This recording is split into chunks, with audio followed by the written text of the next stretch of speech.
Since the beginning of recorded history, the human race has been at war. First with members of their own family, then their fellow countrymen, and finally nations at large.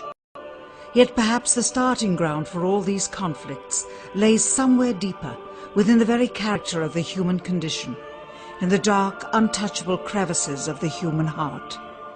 It is said that the first iniquity of free will began even before the maiden pilgrimage from the embryo, preceding the very creation of the earth itself, in the forelife of souls in the heavenly realms. The dawn of warfare, some believe, was initiated by a fallen angel whose trespass against God was pride. In ancient Babylonia, in an age so long ago that the exact millennium remains in question, the Tower of Babel began construction. It was to be the single greatest achievement of the human race. A tower so tall that its summit would reach the heavens, and by it prove to the world that their race was superior. It would be God's irony that it would never be finished. Time passed, nations fell, a machine age emerged, and once again the ingenuity of the species which held dominion over all others unveiled what was at the time the most monumental accomplishment ever imagined, the largest machine yet constructed. An automation so mammoth and so revered, even before its first demonstration, that its only befitting name was Titanic. On April 10th, 1912, it set sail. It was boasted to be the ship that God himself could not sink. It would be God's irony that the very element that was meant to keep it afloat would cause it to sink. Water, frozen water, in the form of an iceberg. Not even one voyage did it complete. And then the next age embarked into the annals of human history, perhaps the last age, the space age. Competition for victor was unparalleled. Powerful nations spent billions in unabashed rivalry to outdo the other. The Soviet Union launched the first orbiting satellite, the first animal, the first man. They had logged 500% more hours in space than the United States. And in June of 1969, they launched an unmanned probe to the moon to retrieve the first soil sample from another world, just 1 month before Apollo 11. That's how close the race was. Had their unmanned probe not crash-landed into the lunar surface, the first moon rock brought back to Earth would have been by the Soviet Union. Richard Nixon, president at the time, had this to say about the latest work of the human hand. It is the greatest week since creation, the greatest event since the laying of the foundation of the seas, since the origin of the universe itself, since the design and formation of the delicate human eye through which all these things are perceived, was a flying machine with its 2 passengers landing on its closest celestial neighbor and returning from where it came. Perhaps again God's irony lies somewhere within this great boast of humankind. The building of the tallest tower for the sole purpose of standing out among the races was never finished. The machine that was so great that it was said to be untouchable by even God never completed its first voyage. And finally, the crowning achievement of humankind, the greatest boast of the species, the event in human history most associated with pride in our own accomplishments, landing on the moon. 20 years later, and years behind schedule, the same space program couldn't put into Earth orbit a telescope with a lens that focused. And yet 2 decades earlier, a mission 100 times more complicated worked on its first occasion. With close scrutiny of the motives of the zealous Nixon administration, a critical examination of the entirely government-controlled press coverage, and newly discovered footage of the crew of Apollo 11 staging part of their mission, we wish to detail what may come to be the greatest government conspiracy of all time. A funny thing happened on the way to the moon.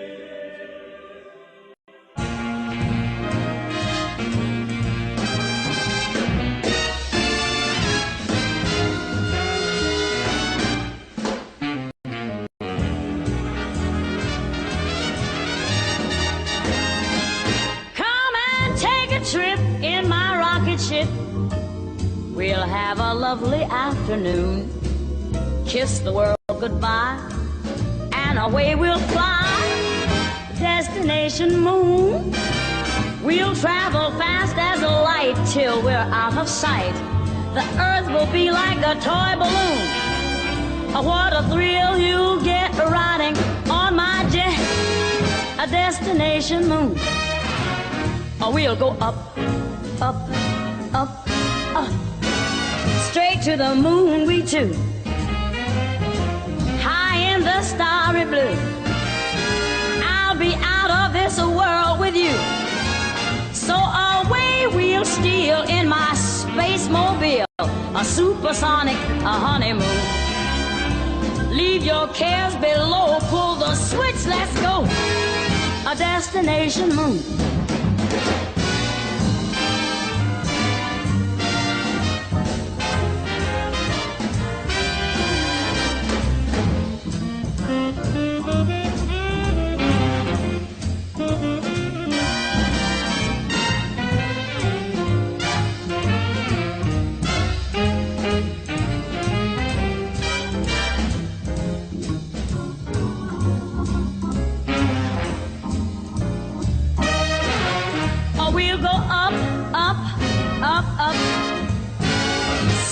To the moon we two. We'll be high in the starry blue. I'll be out of this world with you. So away we'll steal in my jetmobile, a supersonic honeymoon. Leave your cares below, pull that switch, let's go. Destination. We're flying high up in the sky. Destination, destination moon.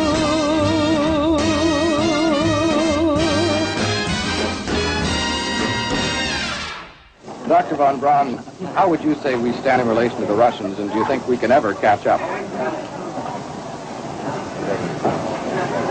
I'm convinced that in the space field, the Russians are ahead of us, particularly in large weightlifting capability.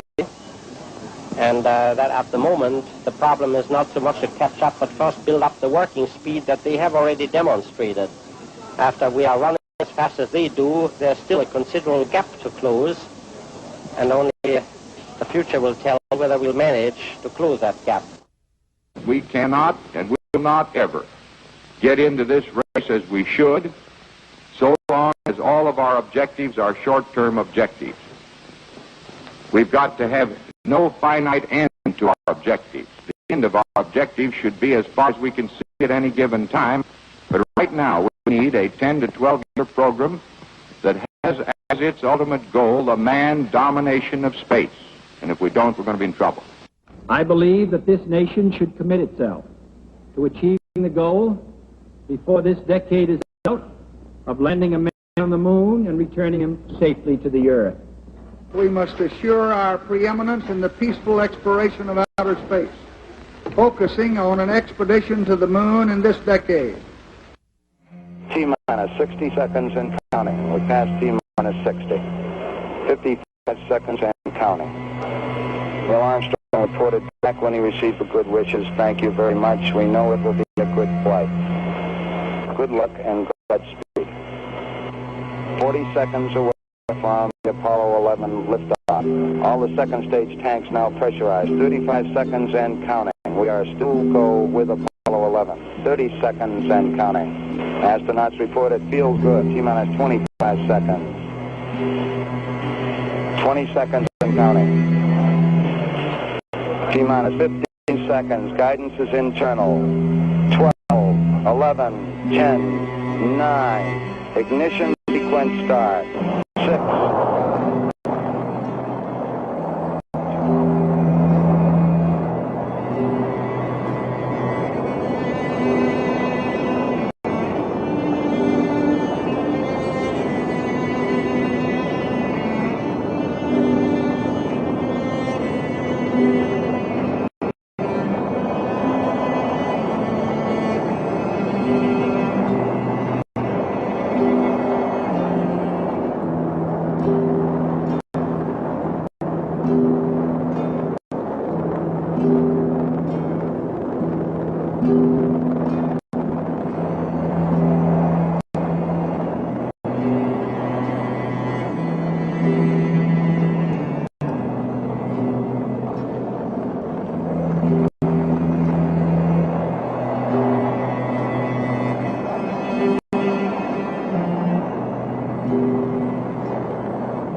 Unbeknownst to the citizenry, high above the Earth, beginning at an altitude of 1,000 miles and extending an additional 25,000 miles, lay lethal bands of radiation called the Van Allen radiation belts.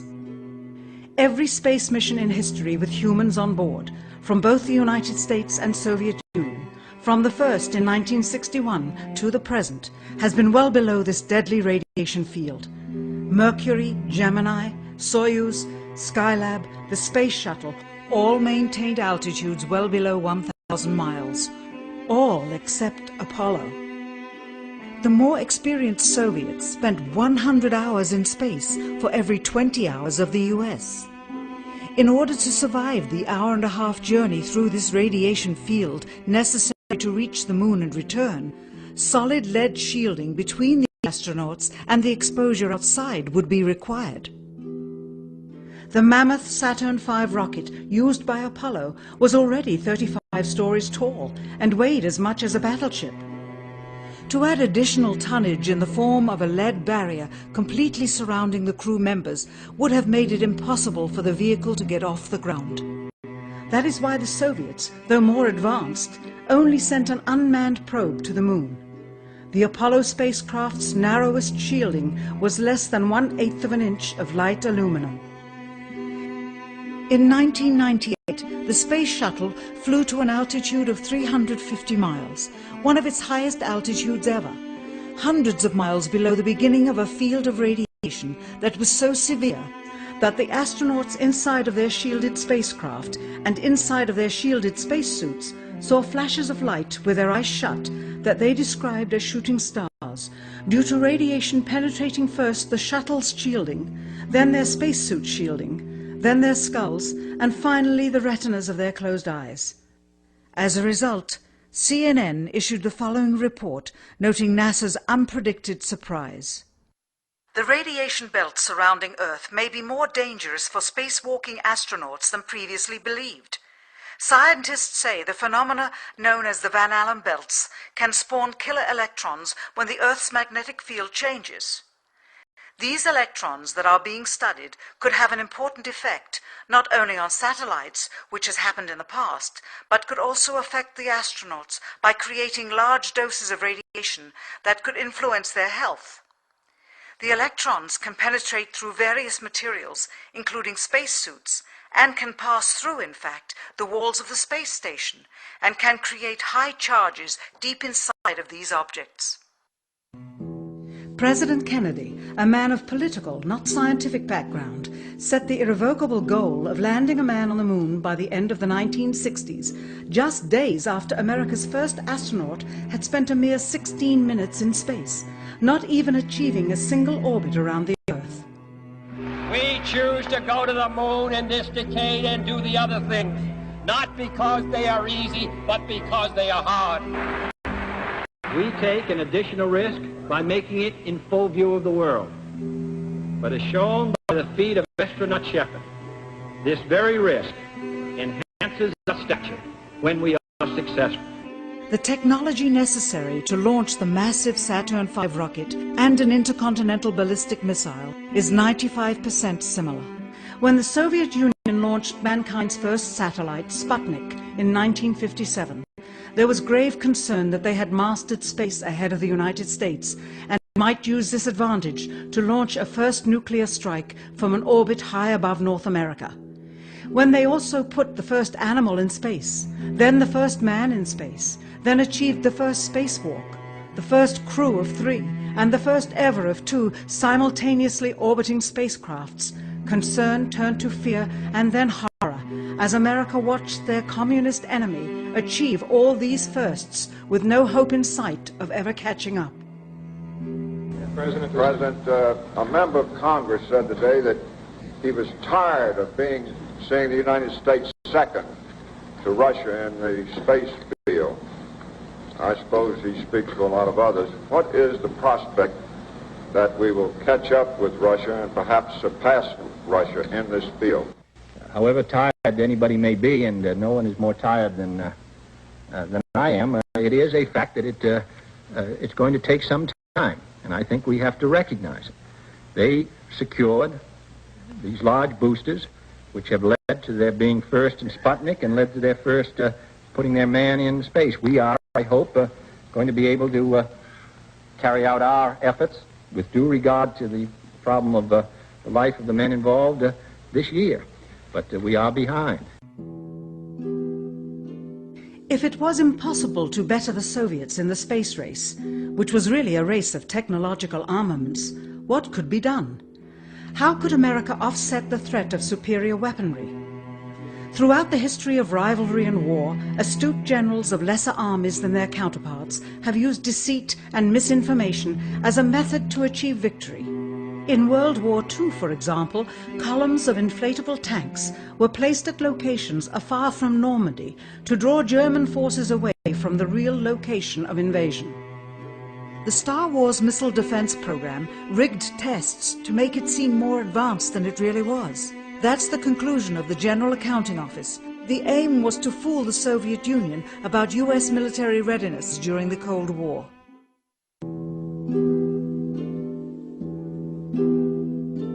Certainly, it was not possible to fool just the Soviets about US strategic capability in the 1960s, while somehow informing 200 million Americans of the truth secretly.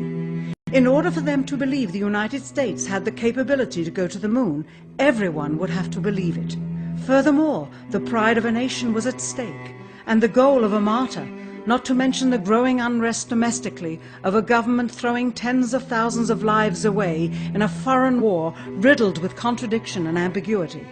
In addition, the Apollo program had already spent billions of dollars. If it failed to achieve its goal with such an investment, it would indeed be a large and bitter pill for the taxpayers to swallow. The cost of the program, whose sole goal was to be the first to plant a flag on the lifeless rock just outside the Earth, if adjusted for inflation to the 21st century, was $135 billion. With a profit margin of just 7%, this would be equal to over $9 billion profit going to the privileged contractors chosen by their friends at NASA. If the machinery was in fact only achieving Earth orbit, as other earlier missions had already done, then the completion and functionality of the other components would not have been as important, and even more profit would have been made. $135 billion could feed 2 million people for their entire lives.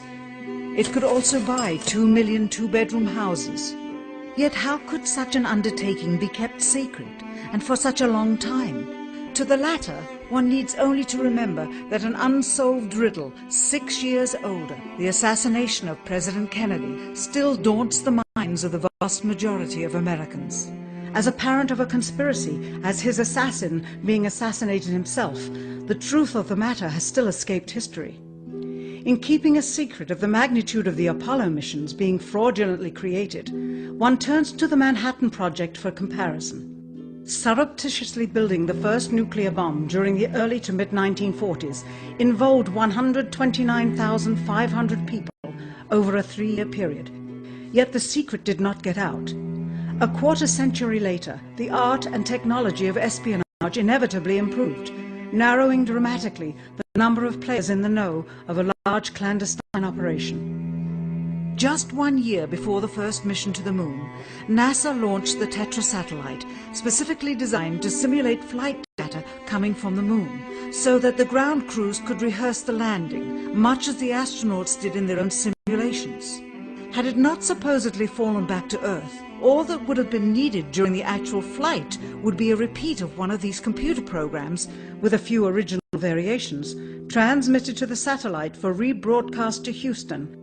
Scores of computers and their deceived operators on the ground would then receive prearranged information, including the alleged location, altitude and fuel consumption of the spacecraft, as if it were descending to the moon's surface. If the Soviets tried to find the actual location of an Apollo crew in the hundreds of thousands of miles surrounding the Earth and the moon, it would be tantamount to trying to find a rowboat in the Atlantic Ocean. The fact that the Apollo program was so departmentalized, with various construction and test sites around the country, meant that only a few people saw the whole picture. And for the first time ever, there was no independent press coverage of such an historical event. Whatever pictures and sound were distributed to the public were strictly controlled and previewed by the federal government. They were then disseminated unchecked until this hour. For who would realize that the unthinkable was not only possible, but absolutely true?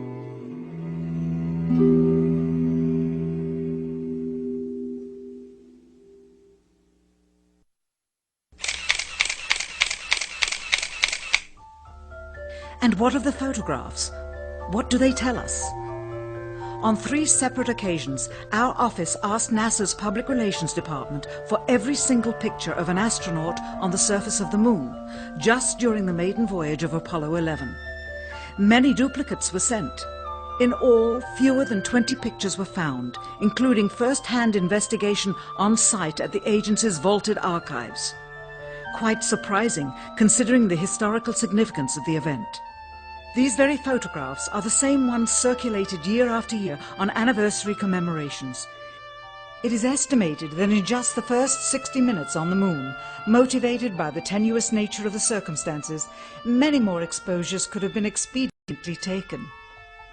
Also surprising is the scarcity of photographs of the mission's chief pioneer, Neil Armstrong.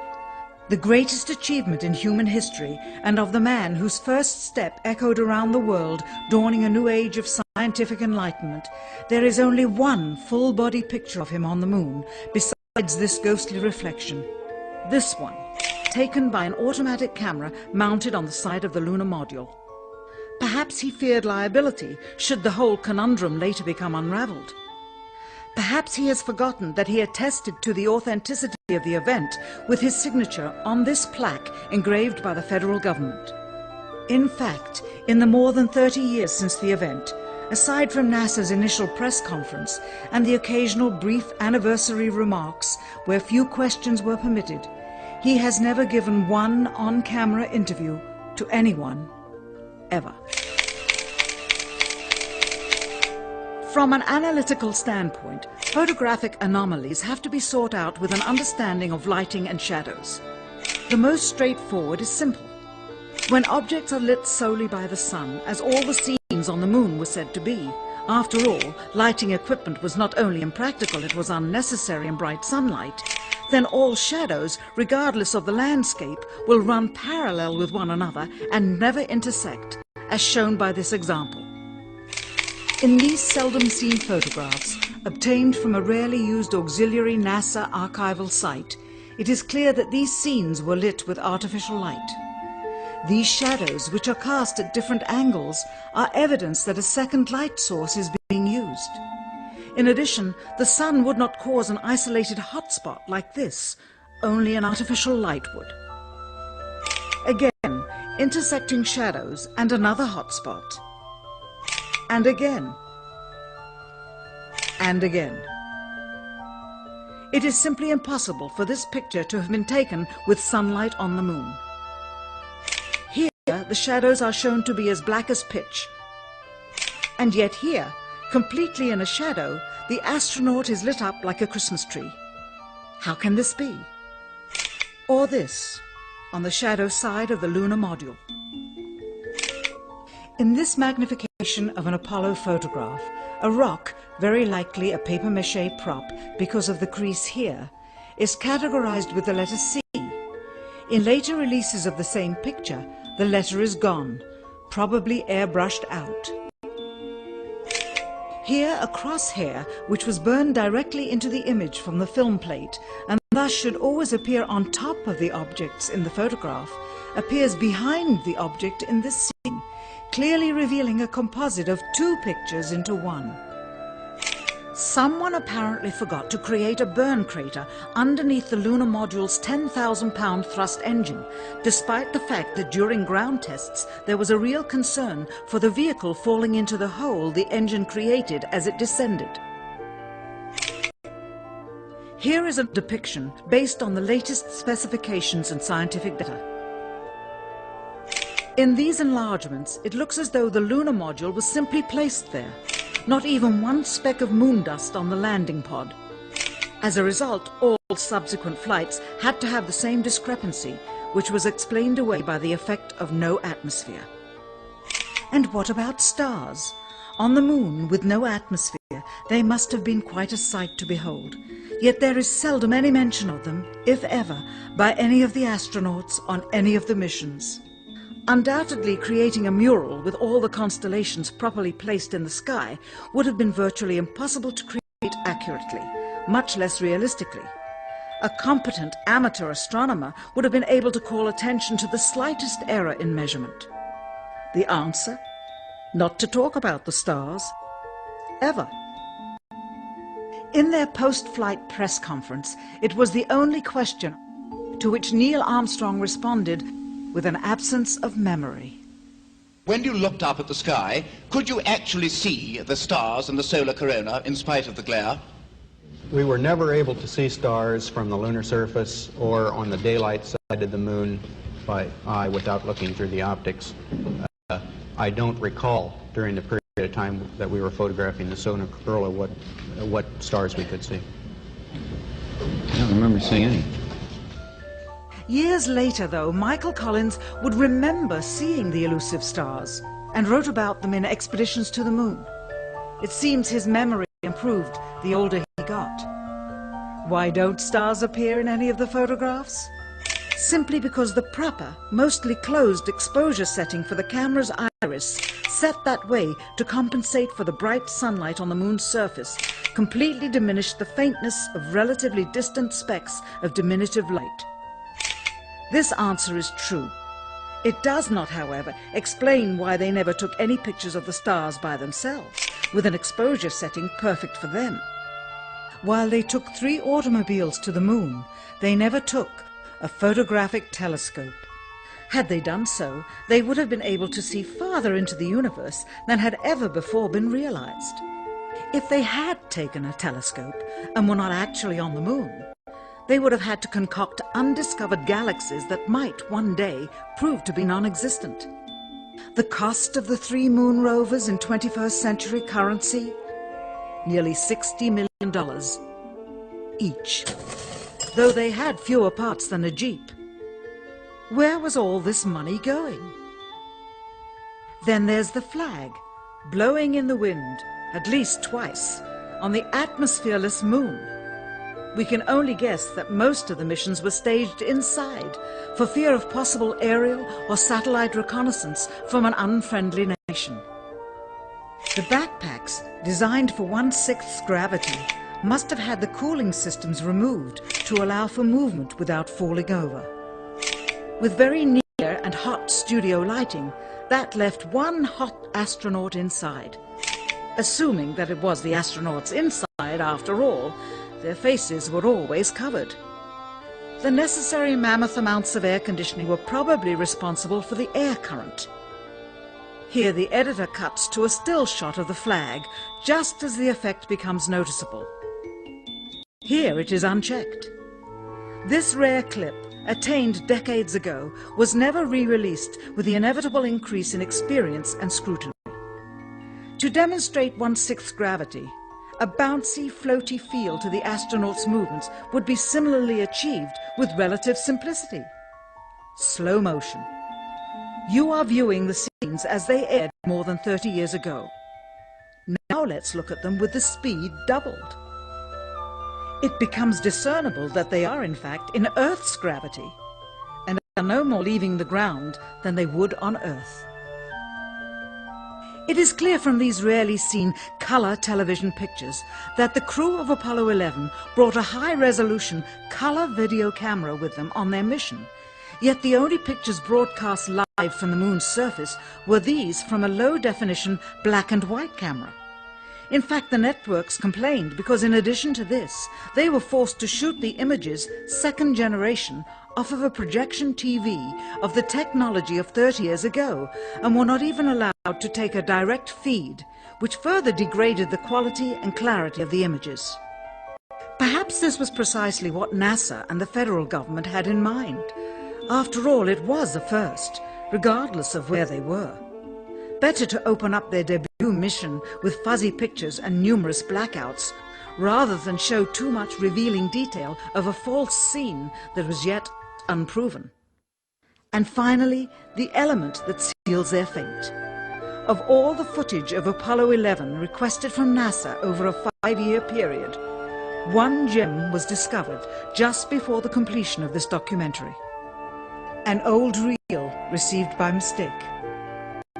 It contains the raw or unedited footage of the crew of Apollo 11, Michael Collins, Edwin Aldrin Jr. and Neil Armstrong, staging part of their mission for nearly an hour in living color, with exceptionally clear behind-the-scenes audio of conversations discussing the techniques used to achieve a disingenuous picture depicting the Earth at a distance, in order to falsely demonstrate their far journey from it and their ability to survive passing through the Van Allen radiation belts. It cannot be misconstrued that this staging was done for some other reason prior to the mission, for the reel itself is slated and dated July 18th, 19th and 20th, 1969, the very days of the mission, when they were said to be approaching and achieving lunar orbit. Furthermore, it is apparent they are in genuine zero gravity aboard the actual spacecraft, necessary to convince the mass media of their authenticity, just not any further than Earth orbit, as you will see. In this never-before-seen or heard footage, not only is the radio conversation between the astronauts and Houston Control audible, there is a secondary, private conversation taking place between the crew and a third confidential party, prompting the astronauts with what to say, when to speak, and how to effectively manipulate the camera to achieve the desired misleading effect. NASA claims that the Houston transmissions were the only ones taking place with the astronauts. Listen now as Houston Control initiates a conversation with the crew, only to find them too preoccupied with the behind-the-scenes trickery to respond. Moments pass and the oversight is picked up on by the clandestine third party, who quickly prompts them with talk. Immediately, Neil Armstrong speaks. Hello, Apollo 11. Houston, Goldstone says that the TV looks great. Over.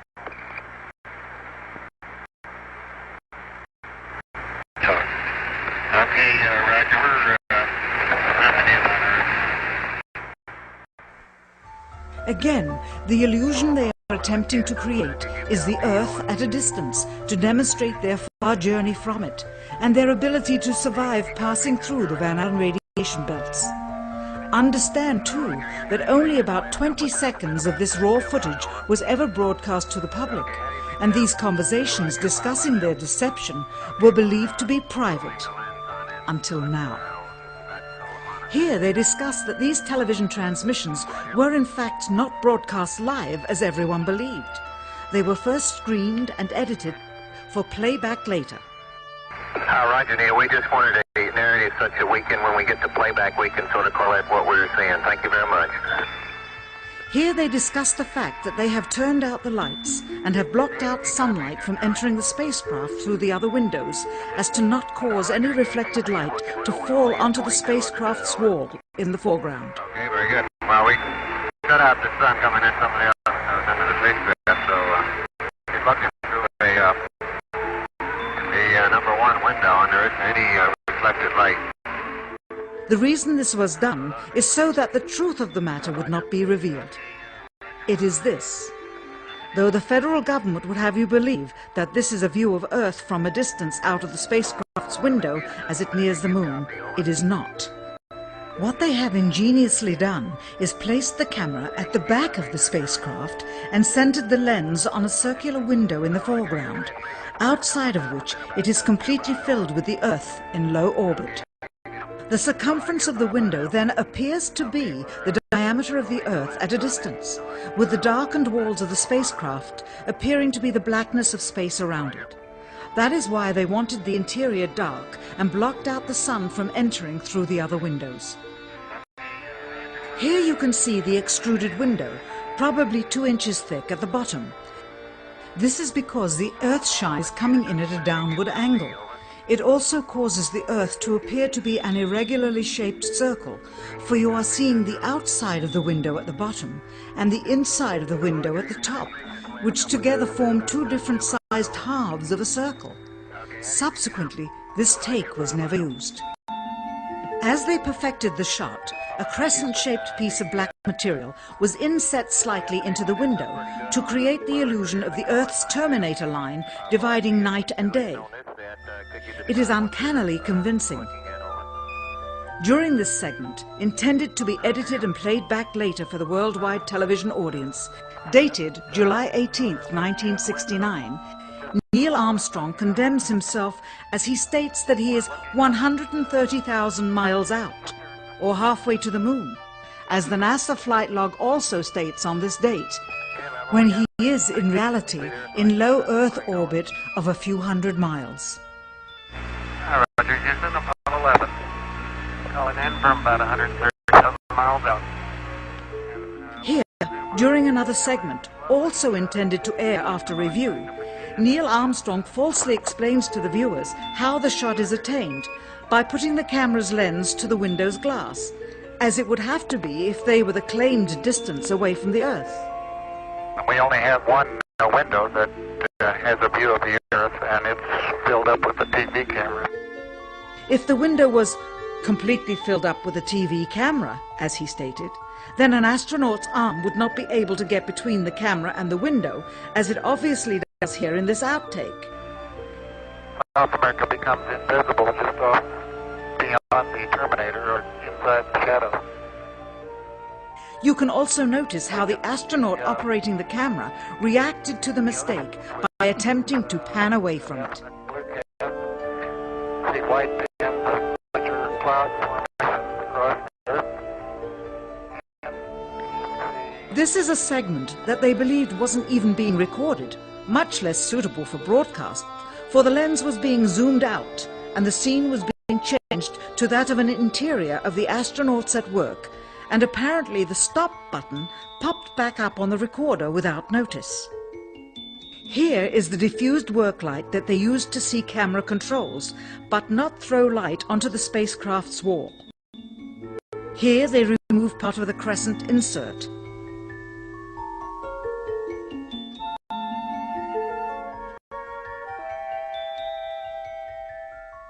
Finally, the iris is opened up and you can see the real location of the camera and the very bright and near Earth out the window. Here is the slate for the 19th of July, and the same shot of trickery on the 19th of July, and then the 20th, and the same misleading shot on the 20th. Later that evening, they were said to be walking on the moon.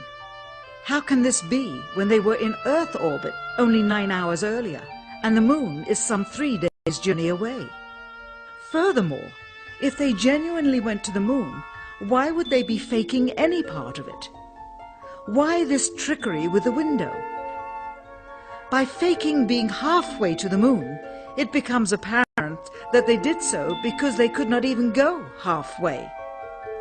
It thus confirms that the stumbling block to their success was the lethal radiation of the Van Allen radiation belts. Since the same equipment was used on the subsequent missions in the 40 months that followed, none of them could have gone to the moon. They only increased their proficiency at staging them. When some TV viewers of the second manned mission to the moon telephoned the networks complaining that reruns of I Love Lucy were being interrupted, it became clear that for the taxpayers, once was enough. But it wasn't enough for the government and contractors. Billions of dollars of pure profit went with each return. How coincidental that the following mission would have the element of life and death jeopardy. Apollo 13. Now the public would take going to the moon more seriously and be reconnected with the drama. We now realize that perhaps the reason Neil Armstrong has never given an on-camera interview is because he doesn't want to lie anymore. What threats may have been made upon such honorable men or their families to possess their reluctant cooperation and later ill feelings towards perpetuating this still darkened hour in American history. NASA's highest-ranking official, James Webb, resigned without explanation just days before the first Apollo mission. Why, when he was on the threshold of achieving the greatest accomplishment of his career? All 3 Apollo 11 astronauts also resigned shortly after their return. On the 25th anniversary of the event in 1994, Neil Armstrong made a rare public appearance and held back tears as he spoke these brief cryptic remarks before the next generation of taxpayers as they toured the White House. Today we have with us a group of students among America's best. To you we say, we have only completed a beginning. We leave you much that is undone. There are great ideas undiscovered, breakthroughs available to those who can remove one of truth's protective layers. He is that layer. Perhaps someday soon, with the uncovering of this footage and its meaning, the true patriots of America will rise up or come forward and free the citizens and themselves from the sin that so easily entangles and from a federal government that needs to have the gangrene cut off. Even if the government's destruction would come from the truth, then it is not worthy to stand, and its betterment would inevitably follow. All of us are mortal. All of us will die. Perhaps the seeking of a clear conscience before that hour will motivate the truth into the light. Perhaps as citizens we should offer amnesty for this and other crimes of history, for facts from those involved, before the truth perishes with them. Why must we wait until the year 2017 to open the Kennedy assassination files? Perhaps they will not even be opened then, for the law that reluctantly stipulates their release says so with this clause, quote, with the exception of documents certified for continued postponement by the President. Whoever believes the citizens to be too immature for the truth are too immature for power. The truth will always set us free.